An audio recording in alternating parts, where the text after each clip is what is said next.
ازيكم يا غوالي، يا رب تكونوا بخير. النهاردة جايب لكم حلقة غريبة عن حرائق لوس أنجلوس اللي هزت العالم كله. لكن المرة دي مش هنتكلم عن الأسباب العادية زي الجفاف أو الرياح، لا هنفتح ملف أخطر وأغرب. هل الحرائق دي كان مخطط ليها من البداية؟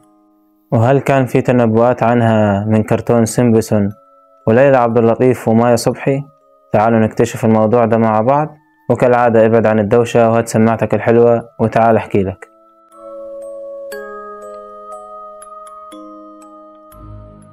حرائق لوس أنجلوس الأخيرة كانت واحدة من أخطر المواقف اللي مرت على المدينة. آلاف الناس تهجروا وملايين الدولارات راحت في الهواء. لكن اللي خلى موضوع الحرائق ده ينتشر أكتر إن ناس كتير توقعت إنه يحصل من زمان. أيوة زي ما سمعت كده، في ناس توقعت حدوثه من زمان. كرتون سيمبسون اللي كلنا عارفينه معروف دايما إنه بيتوقع حاجات غريبة وبتحصل فعلا.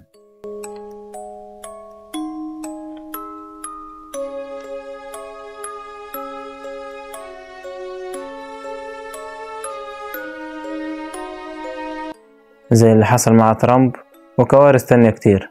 ناس كتير قالت إن في حلقة في الكرتون ده اتوقعت الحرائق اللي حصلت في لوس أنجلوس بالتفصيل.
وفعلا في الحلقة في نار ضخمة بتلتهم مدينة كاملة شبه لوس أنجلوس.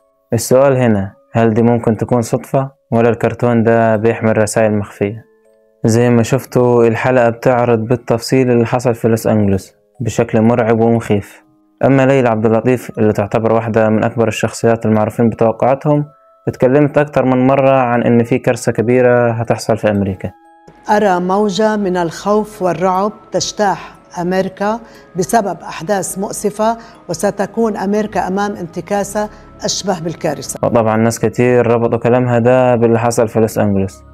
توقع ليلى عبد اللطيف ده عمل موجة من الغضب في الشارع العربي. هي بتعرف الكلام ده كله منين؟ أما بالنسبة لمايا صبحي اللي دايما بتتكلم عن الماسونية وعن العالم الجديد، كتير من متابعينا قالوا إن اللي حصل ده وراه تخطيط وجزء أكبر عشان يتحكموا في الناس بشكل معين. في سؤال بيطرح نفسه، هل الحرايق دي جزء من الخطة؟ في ناس بتقول إن اللي حصل ده كله بسبب البشر، سواء إهمال متعمد أو عن طريق أسلحة حرارية.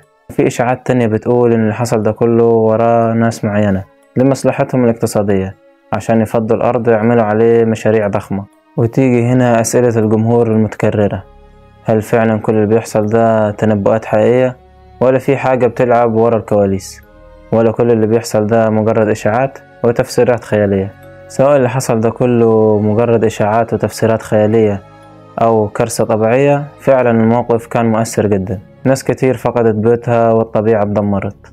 ربنا يحفظنا جميعا من الكوارث اللي زي كده. قولوا لي رأيكم في التعليقات، هل دي تنبؤات حقيقية ولا مجرد تفسيرات خيالية؟ ما تنسوش تعملوا لايك للفيديو وسبسكرايب للقناة عشان نستمر مع بعض في كشف الغموض والأحداث الغريبة اللي بتحصل في المجتمع.